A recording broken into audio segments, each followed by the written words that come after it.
മലയാള cinema തന്നെ വലിയ വിവാദങ്ങളിലേക്ക് കൂപ്പുകുത്തിയിരിക്കുന്ന സമയത്താണ് ചില കാര്യങ്ങൾ പറഞ്ഞുകൊണ്ട് ഭദ്രാനന്ദ എത്തിയിരിക്കുന്നത്. അതും മോഹൻലാലിനെ കുറിച്ചാണ് പറഞ്ഞിരിക്കുന്നത്. മോഹൻലാൽ ശ്രദ്ധിക്കുക, അല്ലെങ്കിൽ എല്ലാം കൈവിട്ടു പോകും എന്ന് പറഞ്ഞുകൊണ്ടാണ് അദ്ദേഹം എത്തിയിരിക്കുന്നത്. ഒരിക്കൽ ശ്രീ മോഹൻലാലിന്റെ ജാതകം നോക്കാനുള്ള അവസരം ഉണ്ടായി. നല്ല ഗംഭീര ജാതകമാണെന്ന് കണ്ട മാത്രയിൽ തന്നെ ബോധ്യപ്പെട്ടു. കലയിൽ മാത്രമല്ല രാഷ്ട്രീയത്തിലും വലിയ രീതിയിൽ ശോഭിക്കാൻ കഴിയുന്ന ഒരു ജാതകത്തിന്റെ ഉടമയാണ് മലയാളികളുടെ സ്വകാര്യ അഹങ്കാരമായ ലാലേട്ടൻ. ആത്മീയവാദിയായ ലാലേട്ടൻ ശ്രദ്ധിക്കാതെ പോയ ഒരു കാര്യമുണ്ട്. ലാലേട്ടന്റെ മനസമാധാനം തകർക്കാൻ കഴിവുള്ളതും അദ്ദേഹത്തെ ഏറെ ദുഃഖിപ്പിക്കാൻ ശക്തിയുള്ളതുമായ ഒരു നെഗറ്റീവ് എനർജി അദ്ദേഹത്തിന്റെ പ്രഭാവലയത്തിൽ, അതായത് ഓറയിൽ ലയിച്ച് കിടപ്പുണ്ട്. ലാലേട്ടന്റെ ഓറയിലെ പ്രസ്തുത നെഗറ്റീവ് എനർജി ഇല്ലായിരുന്നെങ്കിൽ അദ്ദേഹം ഒരു വ്യക്തിയെ സ്പർശിച്ചാൽ തന്നെ അത്ഭുതങ്ങൾ സംഭവിക്കും. ഗുരുവിന്റെയും ചന്ദ്രന്റെയും രവിയുടെയും കുജന്റെയും എല്ലാം അനുഗ്രഹം അദ്ദേഹത്തിന്റെ ജാതകത്തിൽ ഉള്ളതുകൊണ്ടാണ് മേൽപ്പറഞ്ഞ ആ നെഗറ്റീവ് എനർജിക്ക് ലാലേട്ടനെ പൂർണ്ണമായി ഉന്മൂലനം ചെയ്യാൻ സാധിക്കാത്തത്. അതേസമയം എല്ലാ കാലവും ഗ്രഹങ്ങൾ ഒരുപോലെ നമ്മളെ സംരക്ഷിക്കാൻ ഉണ്ടാവില്ലെന്ന് നാം ഓർക്കണം. മുന്നേ ലാലേട്ടനെ കുറിച്ച് ഇത്തരത്തിലൊരു പ്രവചനം ഞാൻ നടത്തിയതിനു ശേഷമാണ്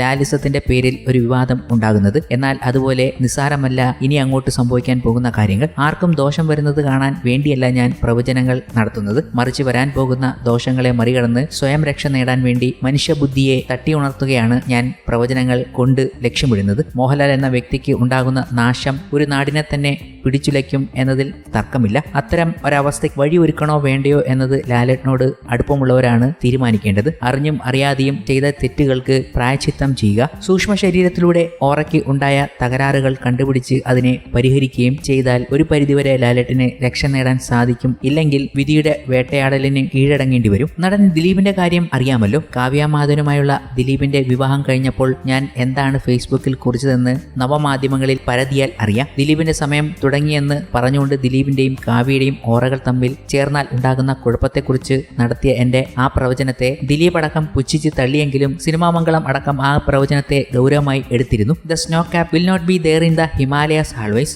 എന്ന തലക്കെട്ടിൽ നരേന്ദ്രമോദിക്ക് സംഭവിക്കാൻ പോകുന്ന തോൽവിയെ സംബന്ധിച്ച് കഴിഞ്ഞ വർഷം നടത്തിയ എന്റെ ഓറ പ്രഡിക്ഷൻ നിങ്ങളെല്ലാം കണ്ടതാണല്ലോ. പ്രവചനങ്ങളെ പുച്ഛത്തോടെ മാത്രം നോക്കിക്കാണുന്ന നമ്മുടെ ആളുകൾക്ക് ഓറ പ്രവചനങ്ങളുടെ ഗൗരവം എന്താണെന്ന് മനസ്സിലാക്കി കൊടുക്കാൻ ഈശ്വരൻ ധാരാളം അവസരങ്ങൾ നൽകി. അതിൽ ചിലതാണ് കേരളത്തിൽ ഉണ്ടായ പ്രളയവും കൊറോണയും മോദിജിയുടെ 2024 ഇലക്ഷൻ പരാജയവും അദാനി ഗ്രൂപ്പ് നേരിട്ട 53,000 കോടിയുടെ നഷ്ടവും എല്ലാം. കാലനും കഷ്ടകാലവും വരുമ്പോൾ ഫാൻസിനും പണത്തിനുമൊന്നും ആരെയും രക്ഷിക്കാൻ പറ്റില്ലെന്ന കാര്യം നമ്മുടെ മനസ്സിൽ ഉണ്ടാകണം. സൂക്ഷിച്ചാൽ ദുഃഖിക്കേണ്ട. പ്രണാമം. ഭദ്രാനന്ദ് ഹേമചന്ദ്രൻ എന്നയാളാണ് ഈ പ്രവചനം നടത്തിയിരിക്കുന്നത്. ഒരു കാലത്ത് തോക്കുസ്വാമി എന്നറിയപ്പെട്ട ആളെ കുറിച്ച് നമുക്കറിയാമല്ലോ. പുള്ളിയുടെ പ്രവചനമാണ് ഇങ്ങെത്തിയിരിക്കുന്നതും. എന്താണാവോ മോഹൻലാൽ ഇത് കണ്ടു കഴിഞ്ഞാൽ ചെയ്യാൻ പോകുന്നത്? കണ്ടു തന്നെ അറിയാം. എന്തായാലും സ്വാമിയുടെ പ്രവചനം എത്തിയപ്പോൾ നിരവധി പേരാണ് മറുപടികളുമായി എത്തിയിരിക്കുന്നത്. മറുപടികൾ ഒന്ന് വായിക്കേണ്ടത് തന്നെയാണ്. അതും ഒരിടത്ത് നടന്നുകൊണ്ടിരിക്കുന്നു.